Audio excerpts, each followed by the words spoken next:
Please be seated. Good morning. I'm Lieutenant Colonel Mike Stocks with Seminar Group 6. Slow buffaloes. It is my distinct pleasure to welcome Dr. Douglas Macgregor to speak with us today on the subject of strategic challenges in warfare.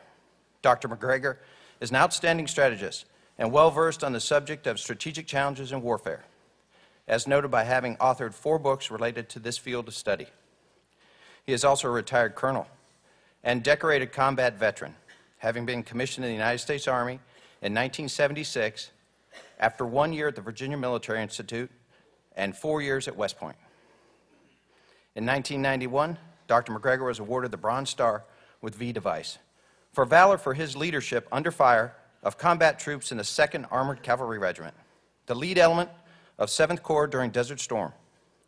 This action later became known as the Battle of 73 Easting, the U.S. Army's largest tank battle since World War II.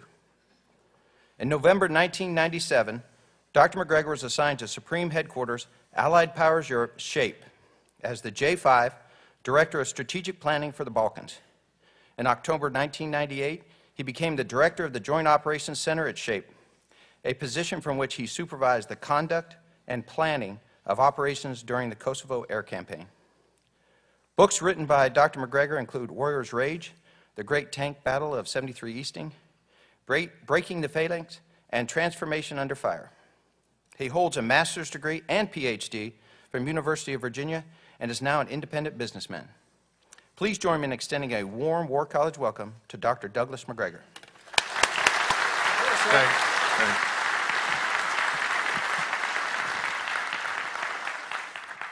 Well, first of all, thank you for coming this morning. I know that you had many other things that you could have been doing. There's always the Harry Potter movie, if you're desperate. It is nice to be in Carlisle. Both of my parents graduated from Dickinson, so it's kind of a trip down memory lane for me whenever I come here, having spent time here as a child.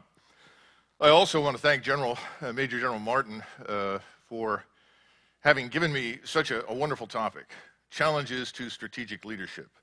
That topic is so broad that if it were a tunnel, you could drive 10 M1A1 tanks through it abreast. And that confers a great deal of latitude on me today, and I'm going to exploit it to the maximum extent possible.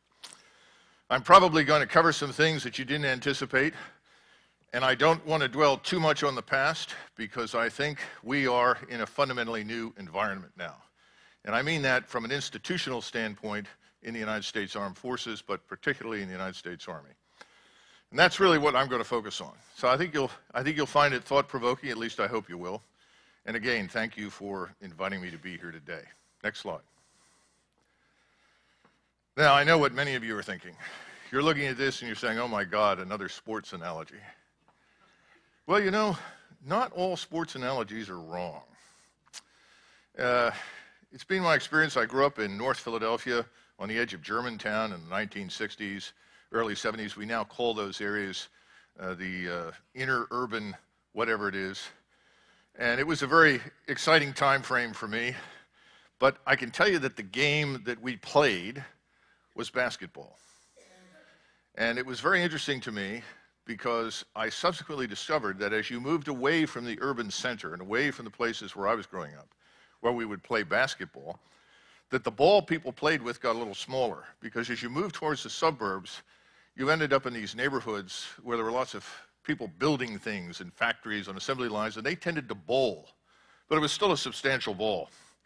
As you moved further away from the city and into the real suburbs, everybody seemed to play tennis. This was sort of the upper middle class game. And finally, when you moved into the wealthy neighborhoods, you discovered that people were playing golf. And it's always been very interesting to me that within the structure of American society, the higher you go, the smaller the balls in play tend to be.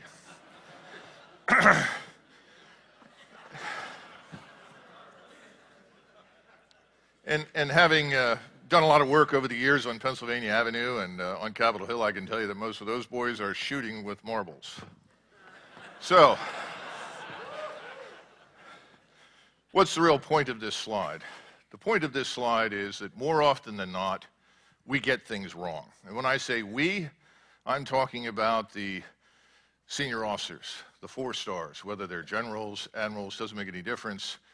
There is a predisposition to see in the future what they really want to see, which is usually a reflection of the past. How anyone could have missed the dramatic increase in lethality in warfare over the last 150, 160 years is beyond me, but we did. I mean, just stop and think that at the end of the day at Waterloo, there were roughly 40,000 dead lying on the battlefield. That was just an incredible level of lethality created by artillery and firearms that by today's standards are really very primitive, but nonetheless were able to inflict that kind of damage. We see this lethality increase through the 19th century. By the time you get to Königgrätz in 1866, the great collision between the Prussian and Austrian armies, the casualties are even greater, and you're now talking about breech-loading rifles, breech-loading artillery, steel guns. It's a disaster in human terms. The carnage is beyond belief. As we move towards World War I, we get to the Russo-Japanese War, and the casualties the Japanese take at Port Arthur against the Russians are phenomenal. Thousands upon thousands of people being mowed down by machine guns, artillery, now grenades. You're now into a blast-centric battlefield. It's not just standard artillery, but mines and so forth.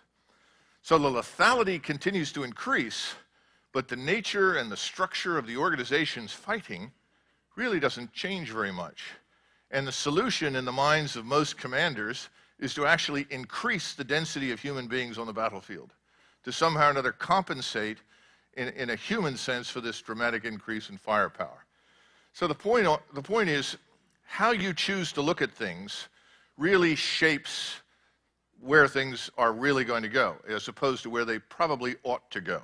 Had we looked carefully at what happened between 1815 and 1914, we probably would have reached different conclusions.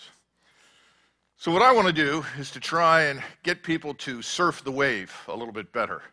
In other words, look at where the true technology and destructiveness of warfare is headed and appreciate what that means for the United States Army. Next slide.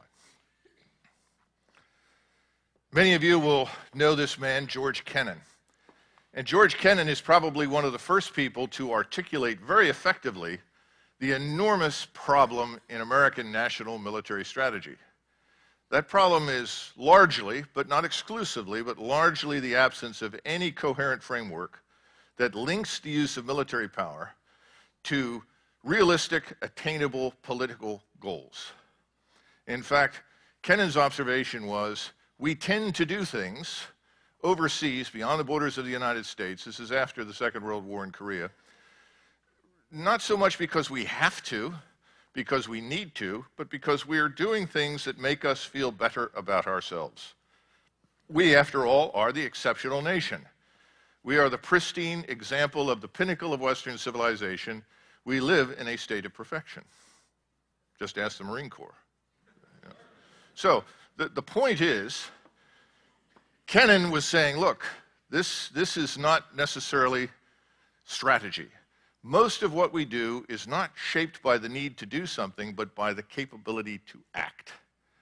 Recall Madeleine Albright in the early 1990s, who confronted, at the time, General Colin Powell and said, listen, you keep talking about this wonderful army. What are you doing with it? And he was, of course, stymied by this statement, but her point was, American values are universal. Everyone can share our values and benefit from our values. And we need to export these values, and we want to use the United States military establishment to do it. And remember, in the aftermath of Desert Storm, there was this illusion of invulnerability, invincibility, of the United States enjoying a monopoly of power like no power had enjoyed, certainly since the Roman Empire. So the assumption was, we now have both the capability and this God-given right, if you will, to use the capability to export America to places that desperately need it. Now, places that desperately need it turn out to be opportunities that present themselves, places where we think we can tinker and get away with it, usually against adversaries who are very, very weak and not very strong. Sometimes we miscalculate. We certainly miscalculated in Vietnam. But the point is, that's not strategy. That is not tied to a national security strategy that drives a military strategy. So in the absence of any coherent strategic framework that defines national interests in tangible, concrete terms, and then ties a force design to those interests, what do the armed forces do? They essentially do whatever the generals and the admirals think is appropriate. And in bureaucratic terms, for the last 50, 60 years, that has largely meant defaulting to a force structure, a force design, and an approach to war with its roots in the Second World War. Now, that's not entirely unreasonable, because stop and consider for a moment that the last major event of a military nature that actually changed anything in the international system fundamentally was the Second World War. None of the interventions that we've involved ourselves in or have involved others since 1945 have fundamentally altered that system. Some would say that World War II ultimately continues until 1989 and then ends with the collapse of the Soviet occupation of Central East Europe. And that's unbelievably accurate, frankly. But the point is, that too is tied to the Second World War. So the profound tectonic shifts in the international system really go back to the Second World War. Nothing has fundamentally changed in profound terms since then. But we have, nonetheless, expended enormous blood and treasure all over the world with the object of changing things. And that was Kennan's observation. He simply said, it's wrong-headed, it's wasteful, and it should stop. But no one seems, at least until this point, to have come up with an answer as to how to stop it. But I think we're getting close. Next slide. And the answer is, we don't have any more money. We can't continue. We've put ourselves in phenomenal debt. And so, like any great power, like the British Empire, like Rome, like many of our predecessors, we are going to simply walk away from large numbers of places where we have been for a very long time because we can't afford to stay. We're just going to pick up and leave. Now, this doesn't mean we exit the stage. And in the case of the United States, that doesn't change our interests. Remember that we are of necessity, as an American people, first and foremost, a global aerospace power. We are of necessity a global maritime power. We are not a global land power, nor do we need to be. Because like the British Empire that spawned us, we are effectively an island nation. We are protected by the Atlantic, we are protected by the Pacific. We keep a watchful eye on those Canadians, of course. And to our south, in the Caribbean basis, we have a disaster, which I'll talk about later on, which does present a threat of types and kinds. But the point is, we have not had to deal with force on the continent that threatens our existence. We are not Germany sitting in the middle of the continent that has to deal with the very real prospect, or has had to deal for many, many centuries, with the prospect of invasion from various forces from the east, the west, the south. We are not Russia. We do not have this massive border in 1/6 of the world's land mass that is open to potential invasion from large numbers of people who are, quite frankly, unfriendly to Russians and dangerous. And the same thing, by the way, holds true for China. We're very different. We are an English-speaking people. And for that reason, we tend to see the world through a different lens. And for that reason, we have never maintained, for long periods of time, large standing armies. So now we have what is really an existential crisis for the Republic in financial terms. And that existential crisis is not limited in a political sense to the people in Washington that brought this on. This existential crisis now confronts the United States Armed Forces, and more particularly, the United States Army.